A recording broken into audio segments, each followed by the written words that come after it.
Então vamos lá. Na questão 37, ele coloca pra gente o seguinte. De novo, hein, galera? Eu tô falando pra vocês, esse negócio cai muito.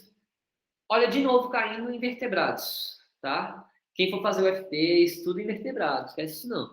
Então, olha só. O grande sucesso evolutivo de alguns organismos é decorrente de uma grande variedade, né, de peculiaridades estruturais e fisiológicas e de adaptações a diferentes condições de vida. Entre outras características, o tamanho pequeno e a alta capacidade reprodutiva desses organismos contribui para que eles alcancem a maior diversidade de espécies conhecidas. Pessoal, essa questãozinha aqui é fácil, fácil, fácil, fácil.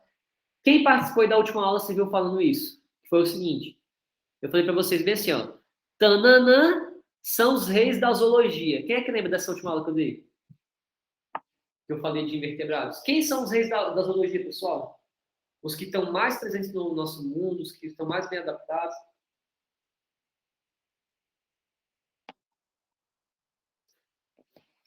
Fica o dever de casa, hein? Assistir. Isso! Aí a Camilinha lembrou. A Júlia lembrou. Artrópodes, Camila, exatamente. E aí, quando a gente pensa em artrópodes, a Ju já colocou ali, ó.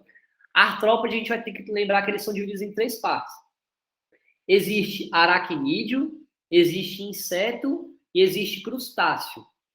Esses três juntos formam o grupo dos artrópodes, né? Aqui, no caso, a gente só teria que marcar uma opção que tem artrópode, que são os reis da zoologia, os que têm maior quantidade, os que estão mais bem adaptados, tá? Que são quem, pessoal? Nematelmintos? Não. Ácaros. Ácaro, pessoal, é um tipo de aracnídeo, viu? Mas aqui a gente tem que pegar um que pega um espectro maior, então vai ser o que? Inseto. Só que ficou meio mal feito isso aqui, hein? Ácaro é aracnídeo, né? Mas muito bom, Camila, exatamente. Os reis da zoologia são os artrópodes. Tá bom? Na 38. Duas ou mais espécies podem interagir de diversas maneiras na natureza. A interação entre as duas espécies, quando o recurso não é suficiente para ambas, pode resultar na exclusão de uma delas. Essa interação chama-se. Então vamos lá, pessoal. Aqui é uma questão sobre interação ecológica. Como ainda não falei sobre essa parte de ecologia, vamos revisar aqui então. Vamos ver se é D, né? Vamos revisar.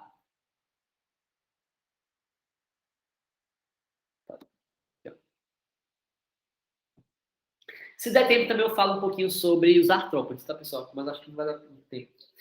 Antes da gente estar até falando isso aqui, pessoal, é o seguinte, tá? Eu queria que vocês lembrassem algumas coisas, até porque a gente está nessa época de pandemia, a gente vê essas palavras toda hora, tá? Taxa de natalidade é o quê? Natalidade é o número de indivíduos que nascem em determinado tempo. Então, por exemplo, eu quero calcular a taxa de natalidade de 2010 até 2020. Então, a gente vai calcular nesse tempo quantas pessoas nasceram, ou quantos indivíduos nasceram naquela espécie. Mortalidade vai ser a mesma coisa de natalidade, só que pensando em morte. Então, em determinado tempo, quantos óbitos aconteceram. Além disso, a gente também tem que pensar, levar em consideração que, nesse tempo da população, pessoas podem ter saído daquela população e pessoas podem ter entrado. Tá? Quando a pessoa entra, em inglês, né, quando a pessoa entra, é in, tá? Então, quando os indivíduos entram em um determinado país, a gente fala que é uma imigração, com I. Quando esses indivíduos saem do país, ou seja, exit, né, com E, emigração, quando os indivíduos saem, beleza? Esses fatores vão dar um valor daquela população. Então, a população vai ser determinada pela taxa de mortalidade, de natalidade, de imigração e imigração. Quando a sogra vai embora, né, Nery? Pois é, eu não posso nem reclamar, que minha sogra é maravilhosa. Mas entendi demais. E aí, pessoal, lembrar justamente isso. Além disso tudo, o que pode acontecer? A gente pode ter predatismo, a gente pode ter parasitismo, eu posso ter competição intra e interespecífica. E aí, dessa forma, também a gente pode modificar a quantidade daquela população. Concorda comigo? Né?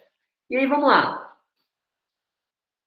Determinadas populações, pessoal, elas vão ter capacidades máximas para chegar num platô. Então, uma espécie ela pode ir crescendo, crescendo, crescendo, até chegar a determinado ponto que a gente chama de platô, ou seja, ela estabiliza, estagna.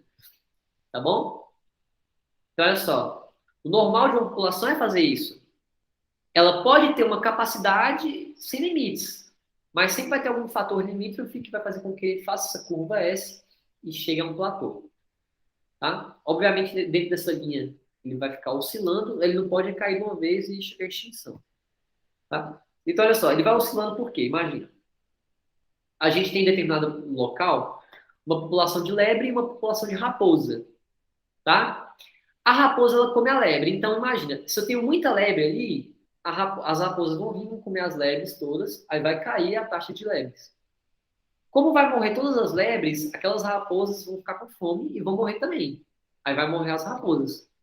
Com a morte das raposas, as lebres conseguem se reerguer e crescer de novo. Aí, em contrapartida, as raposas voltam para lá, comem de novo e vai ficar fazendo esse ciclo. Tá? Então, lembrar disso que isso é muito importante. Isso é um exemplo clássico de relação ecológica. Tá?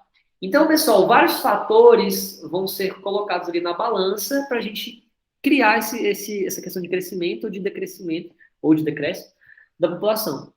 Lembrar também, pessoal, que existem fatores que são bióticos e fatores que são abióticos relacionados a isso. Então, vamos lá, pessoal. Fator de crescimento de determinada população. Primeiro, abióticos.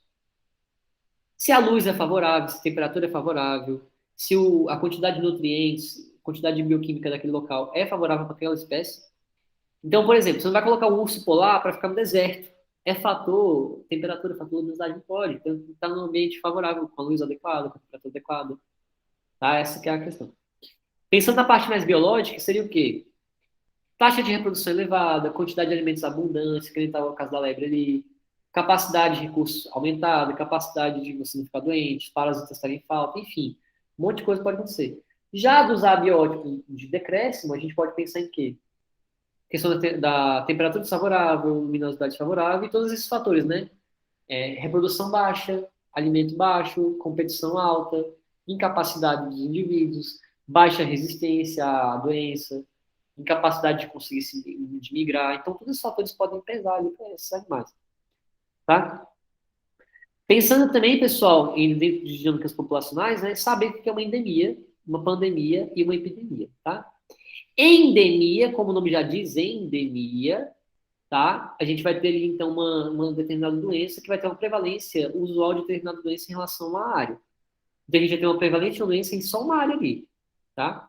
Então, essa doença ela tem uma incidência constante, durante vários anos, obviamente, né, naquela região, só que ela chegou em equilíbrio. Então, ela ficou ali só naquela região endêmica, só naquele estado, naquela cidade, entendeu? Já uma epidemia é quando a gente vai ter uma ocorrência de forma mais coletiva ou em determinada região que vai ultrapassar essa questão do que é endêmico, tá? Então, seria uma propagação, assim, em determinada região que vai sair desse limite dele, do endo, tá? E uma pandemia é quando isso acontece em uma grande escala, ou seja, pegar mais de um continente, ou seja, a pandemia vai ser quando a gente vai ter essas epidemias acontecendo em várias partes do mundo, tá? Então é basicamente isso. Uma pandemia, pessoal, seriam várias epidemias acontecendo no mundo, que é o que aconteceu agora no Covid, tá?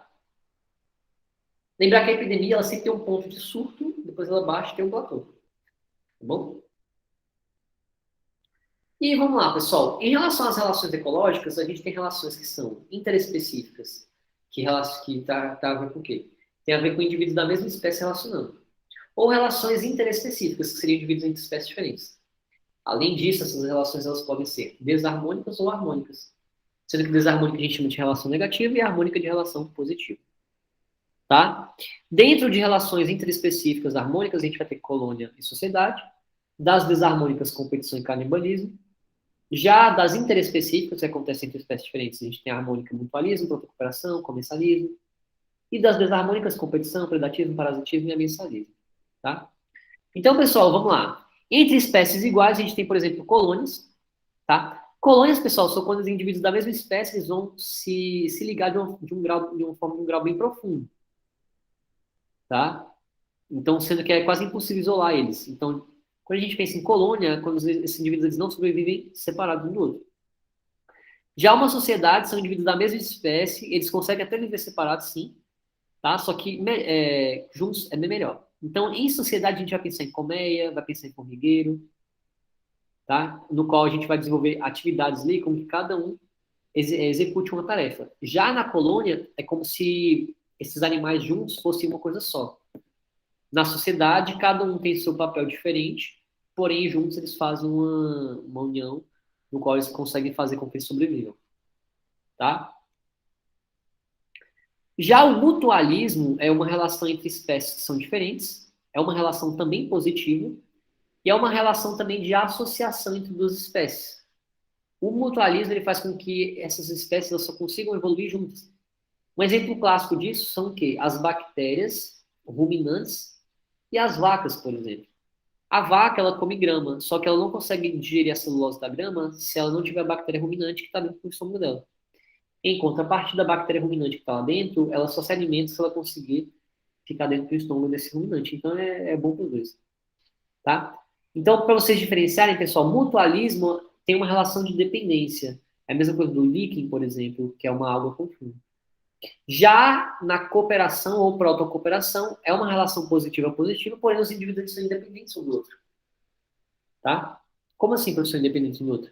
Um exemplo clássico, jacaré e pássaro palito. O jacaré, ele fica com carne presa no dente, vem o pássaro palito e, ó, come o resto de carne no dente dele. Para o jacaré não vale a pena gastar energia para comer esse pássaro palito, porque é muito pouco para ele.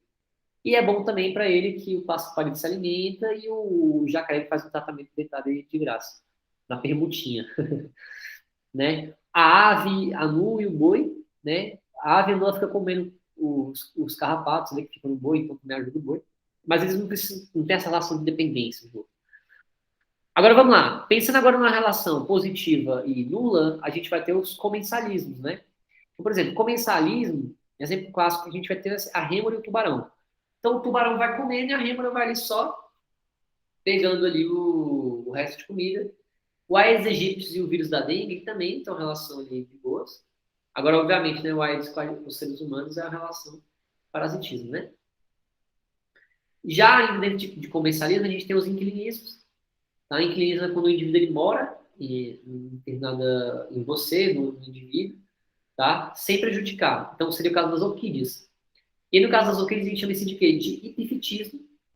Tá? E no caso, por exemplo, pessoal, dos seres humanos, nós seres humanos, a gente tem no nosso intestino uma quantidade bem grande de bactérias E. coli. Tanto que essa E. coli, se ela estiver em outros locais do nosso corpo, pode causar infecção. Mas se ela estiver no intestino, a gente chama de inquilinismo.